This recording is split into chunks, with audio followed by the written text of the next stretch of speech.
श्री गुरुदेव दत्त. वाचक हो आणि गुरुभक्ती चॅनलच्या सर्व श्रोत्यांना आज शुक्रवारच्या शुभेच्छा आणि येणाऱ्या गणेश उत्सवासाठी तमाम गणेश भक्तांना शुभेच्छा आणि आपल्यावर गणेशाची कृपा हो ही सद्गुरुचरणी विनंती. तर वाचक हो, आज आपण एक सदर सुरू करणार आहे ज्याच्यामध्ये गणेशाच्या वेगवेगळ्या सुरस कथांबद्दल जाणून घेणार आहोत. तर तमाम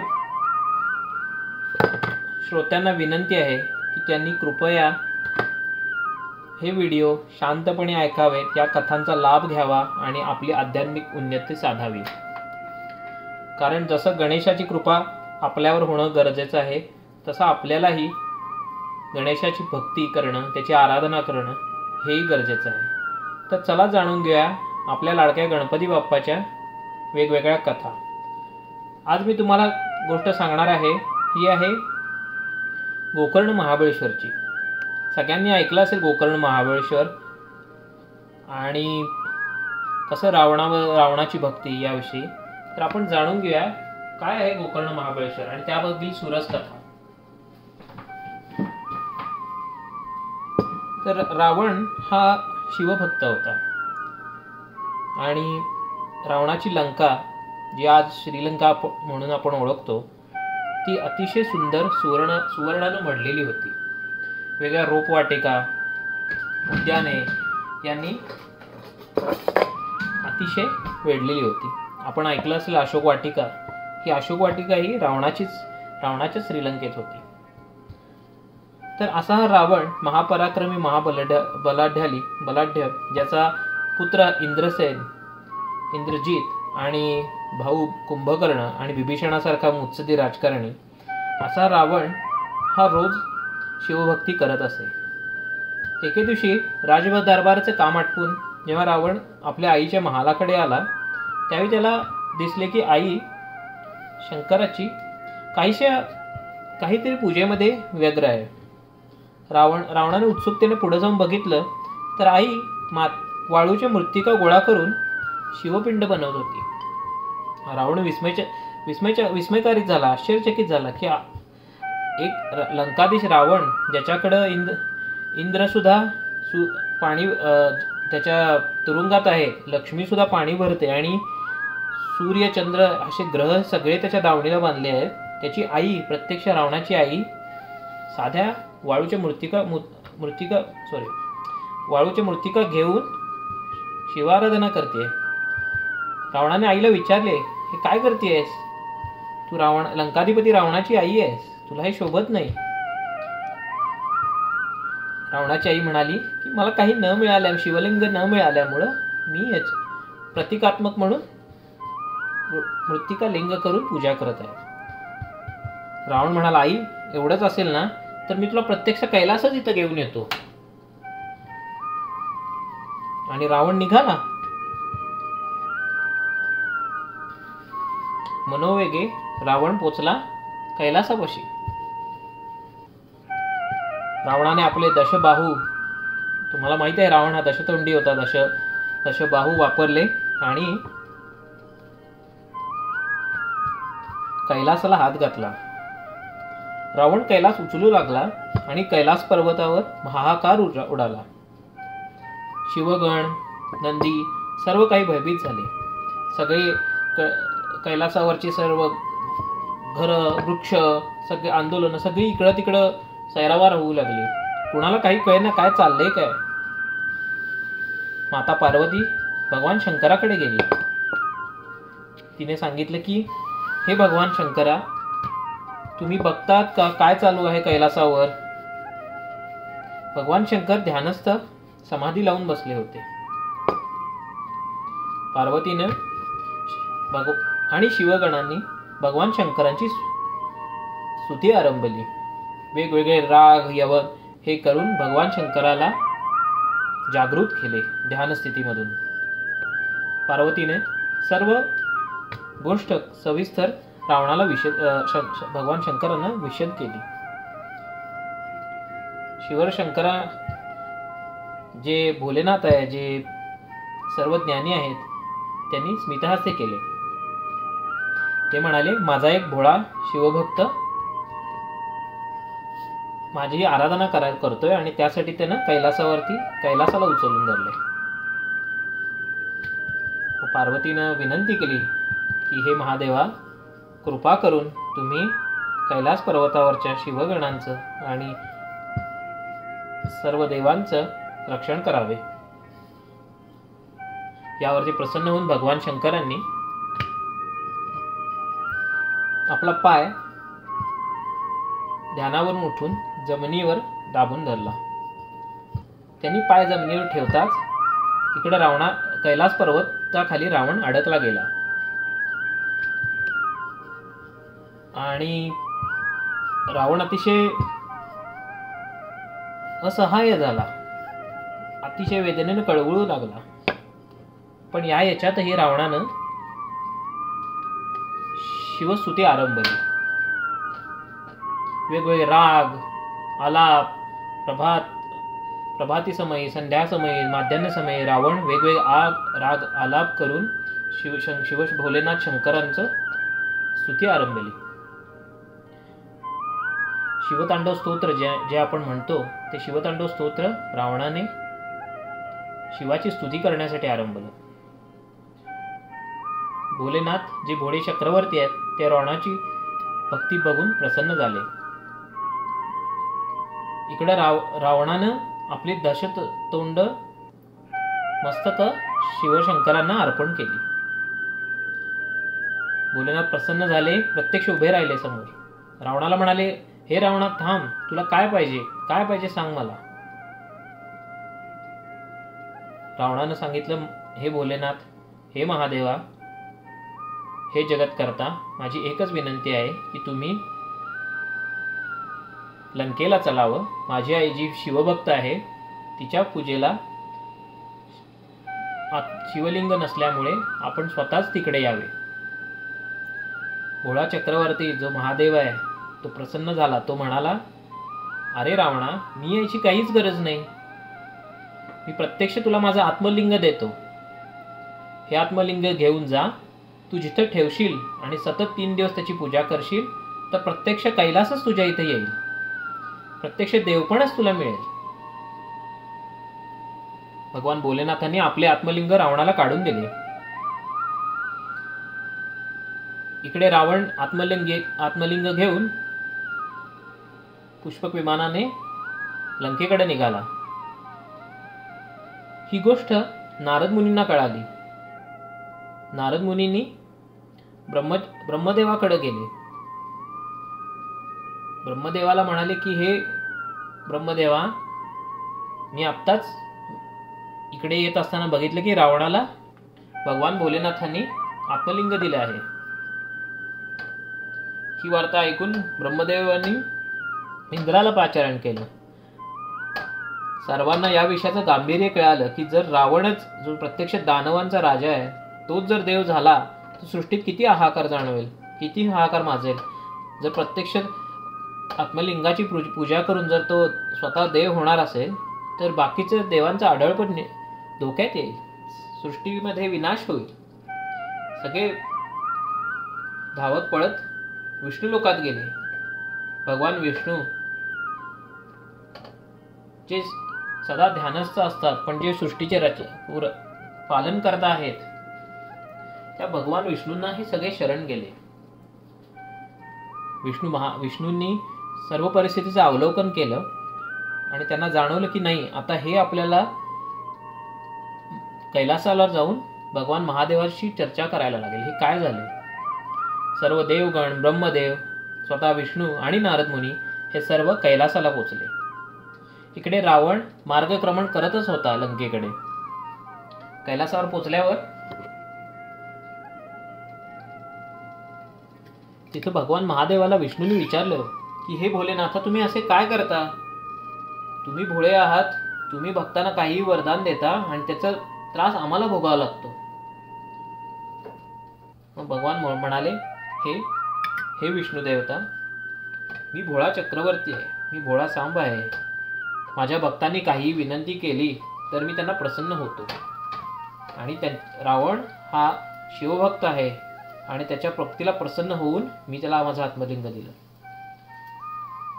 मग विष्णू सगळं जाणतात परिस्थिती आणि विचारतात, हे सांगू शकाल का की रावण किती वेळ झाला इथून गेला? मग भगवान शिव म्हणतात की माध्यान्ह काळ होता जेव्हा रावणाला मी आत्मलिंग दिलं. मग विचार करतात की ज्या अर्थी माध्यान्ह आहे त्या अर्थी त्याला पोचायला अजून वेळ आहे. इकडे भगवान विष्णू स्वतःचं सुदर्शन चक्र सूर्याच्या दिशेने पाठवून सूर्याआड करतात, जेणेकरून संध्याकाळ उजाडेल. आणि इकडं काय करतात, नारद मुनींना विनंती करतात की तुम्ही काही करून पुढे जाऊन रावणाचा मार्ग अडवावा. रावण जर रावणाचा मार्ग अडवला तर तेवढाच आपल्याला अवधी मिळेल, थोडासा वेळ मिळेल काहीतरी करायला. इकडं सर्व देवगण, ब्रह्मा, विष्णू आणि इंद्रलोकाचे सर्व देव हे गणेशाला आराधना करतात. जो महागणपती सर्व दुःखांचा नायनाट करणारा आहे, संकट निवारक आहे, संकट मोचक आहे, जो मूषकधारक आहे, जो गणांचा गणाधिपती आहे, अशा गणेशाला शरण जातात. गणेशाला परिस्थिती समजावून सांगतात. गणेशाची स्तुती आरंभतात. भगवान गणेश जे प्रत्यक्ष शिवपुत्र आहेत ते प्रसन्न होऊन या मोहिमेसाठी तयार होतात. तर भगवान विष्णू सांगतात, हे गणेशा, तुला आता एका बटूचं रूप घ्यायचंय आणि समुद्रकिनारी पोचायचंय. रावण हा स्वतः दशग्रंथी ब्राह्मण आहे, तो संध्याकाळी संध्या केल्याशिवाय पुढे जाणार नाही. आणि तू काहीही करून ते आत्मलिंग रावणाकडून घ्यायचं आणि ते पुढे जाऊ द्यायचं नाही. गणेश तयार होतो. तो सांगतो की मला वेगवेगळे प्रकारची पंचपक्वान, सुकामेवा खायला पाहिजे, लाडू पाहिजे, सर्व गोष्टी. ब्रह्मा, विष्णू, महेश म्हणतात, आम्ही तुला पुरवू, पण तू हे कर. इकडे नारद मुनी जातात रावणाकडं, रावणाला अडवतात. हे रावणा, तू कुठे चाललायस? काय एवढ्या गडबडीत आहेस? काय आहे तुझ्याकडे हातात? रावण थोडा संशयानं नारद मुनींना नमस्कार करतो आणि म्हणतो, मी थोडा गडबडीत आहे, तुमच्याशी मी नंतर बोलू शकेल. ते म्हणतात की पण आहे काय रावणा, असं कुठं चाललायस तू? रावण म्हणतो की मी कैलासावरून लंकेला चाललोय आणि मला शिवाची एक अनमोल वस्तू घेऊन जायची. नारद मुनी काहीसे उत्सुकतेचा आव आणून विचारतात, काय आहे एवढं रावणा की तू अगदी घेऊन चाललायस आणि मलाही दाखवू शकत नाहीस? नारद मुनींच्या विनंतीला मान देऊन रावण हळूच दाखवतो. त्यानं आपल्या कपड्यांमध्ये आत्मलिंग झाकून ठेवलं असतं ते दाखवतो आणि सांगतो की हे आत्मलिंग तो कसं भगवान शंकरांनी दिलं आणि काय. एवढ्यात संध्याकाळ झाल्यामुळं रावणाला नारद मुनी म्हणतात, हे रावणा, तू एक दशग्रंथी ब्राह्मण आहेस आणि ब्राह्मणाचा धर्म असा आहे, आचार आहे की तू रोज संध्याकाळी संध्या केली पाहिजे आणि तू संध्या न करता पुढे कसं चाललाय? असे म्हणून नारद मुनी कोड्यात पाडतात आणि स्वतः निघून जातात. इकडे रावण जो विचारात पडतो की काय करावे आता, कारण संध्या तर केली पाहिजे, नाही केलं तर आपल्या आपला जो धर्म आहे त्या धर्माचं आपण पालन करणार नाही आणि आपल्याला पाप लागेल. म्हणून रावण एका समुद्रकिनारी उतरतो. पण आता संध्या करायची, पण आत्मलिंग ठेवणार कुठं? ते संध्या करताना आत्मलिंग हातात धरून करणं म्हणजे अपवित्र होईल. आणि दुसरी गंमत म्हणजे ते आत्मलिंग जमिनीवर ठेवता येणार नाही. या विवंचनेत असताना तेवढ्यात त्याला लांब एक छोटासा बटू मुलगा दिसतो. रावण म्हणतो, वा, हे बरं झालं, हा एक भला मुलगा भेटला, आपलं कामच करेल. याला काहीसा आमिष दाखवू आणि त्याला हे आत्मलिंग धरून ठेवायला सांगू आणि तेवढ्यात आपण संध्या आटपून घेऊ, म्हणजे आपण पुढील प्रवासाला जायला मोकळे. रावण त्या मुलाकडे जायला लागतो. आता रावणाची दशावतारी तोंडे बघून तो मुलगा घाबरतो आणि पळू लागतो. रावणाला जाणीव होती की आपल्याला थांबलं पाहिजे. रावण आपल्या दशमुखांचं रूपांतर एकमुखी रूपात करून त्या बटूकडे जातो. बटूला म्हणतो, हे बटू, हे ब्राह्मण कुमारा, तू पळतोयस कशाला? पळू नकोस, थांब. मी प्रत्यक्ष लंकेचा रावण, लंकाधिपती रावण आहे, ज्याची लंका सुवर्णाने व्यापलेली आहे. त्याच्या राज्यात देव आणि दानव सगळे राहतात, पण देव हे रावणाच्या आज्ञेबाहेर नाही. सर्व ग्रह हे रावणाच्या आज्ञेशिवाय कुठेही हलत नाहीत. इंद्र आणि देव यांना मी स्वतः तुरुंगात ठेवलेलं आहे आणि माझ्याकडे रिद्धी सिद्धी पाणी भरतात आणि माझ्या सर्व देव हे माझे दास दासी आहेत. तुला कुठल्याही ऐश्वर्याची कमतरता होणार नाही. तू काय म्हणशील ते मिळेल. तू कोण? तू कुठला? मग बट्टू सांगतो की माझे वडील हे अरण्यात राहतात. ते सदा अरण्यामध्ये राहून तपस्साधना करतात. रावण प्रसन्न होतो. रावण म्हणतो, अरे मग तर तुला हरकतच नाही. तू माझं एक छोटंसं काम कर आणि मी तुला तुला मी लंकेला घेऊन जातो आणि माझ्या इकडं तुला जे काय संपत्ती पाहिजे, जे काय ते तुला सगळं देतो. तू फक्त एकच करायचं, मी आत्ता माझ्या हातातली जी वस्तू देईन ती तू धरून ठेवायची आणि मी संध्या करत असताना तू थोडं वाट बघायची. माझी संध्या झाली की मी लगेच ती वस्तू तुझ्या हातून घेऊन निघून जाईन आणि तुला जे काय असेल त्याच्याबद्दल लंकेला नेऊन तुझा सत्कार करेन. फक्त एक अट आहे, तू जमिनीवर ही गोष्ट ठेवायची नाहीस. आता गणेश बटू रूपात असतो. तो रडण्याची एक नक्कल करतो आणि म्हणतो, रावणा, मी आहे छोटासा मुलगा, तू अशी मोठी जबाबदारी टाकतोस माझ्यावर. उद्या माझ्याकडनं काय झालं, तू तर दानव आहेस, तू मला काय ते करशील, मारशील. रावण म्हणतो की मी तुला अभय देतो, मी तुला काहीही करणार नाही, फक्त माझी एवढी छोटीशी गोष्ट कर. मग कसं बस आडेवेडे घेत गणपती तयार होतो. इकडं रावण लगेचच ते आत्मलिंग गणपतीच्या हवाली करतो आणि संध्येला जायला निघतो. इकडे गणपती एक चलाकपणे रावणाला सांगतो, हे रावणा, मी लहान मुलगा आहे आणि हे जे काय दिलेलीच गोष्ट ती खूप जड आहे. माझ्याकडनं जर झालं नाही तर मी तुला 3 वेळा हाका मारणार. जर तू 3ऱ्या हाकेला आला नाहीस तर मी ही गोष्ट जमिनीवर ठेवणार. रावण एवढा गडबडीत असतो तर कसा बसा हा ठीक आहे कर कर कर असं म्हणतो आणि धावत पळत समुद्र किनाऱ्याकडे जायला लागतो. इकडं गणपती काय करतो, एक हाक थोडा वेळ होतो आणि एक हाक मारतो रावणाला. रावण संध्येमध्येच असतो, कसं बसा मागं बघतो आणि हातानेच खून करतो. थोडा वेळ जातो, परत दुसरी हाक मारतो. रावणाचं अस्वस्थता एवढी वाढलेली असती, पण संध्या अर्धवट कशी सोडणार. आणि बरोबर थोडा वेळ झाल्यावर तिसरी हाक मारतो. रावण पळत यायला लागतोच, हा गणपती आत्मलिंग जमिनीवर ठेवून देतो. जमिनीवर ठेवल्यावर काय, अख्ख्या आकाशामधून देवगण बघत असतात. पुष्पवृष्टी होती, फुलांचा वर्षाव होतो. प्रत्यक्ष भगवान शंकराचं आत्मलिंग स्थापन झालेलं असतं. रावण भयंकर चिडतो, मारायला धावतो बटूला, पण बटू पळून जातो. रावणाचं काय करायचं, रावणाची चिडचिड होती. आता हे काय करायचं, हे उचलायचं कसं. मग रावण काय करतो, त्याचे 10 बाहू वापरून ते शिवलिंग खेचायला बघतो. धरतीचा धरणी कंप होतो, धरती हालून लागते, पण शिवलिंग काही केल्या जमिनीतनं निघून येत नाही. आणि नाईलाजाने रावणाला ते शिवलिंग सोडून लंकेला परत जावं लागतं.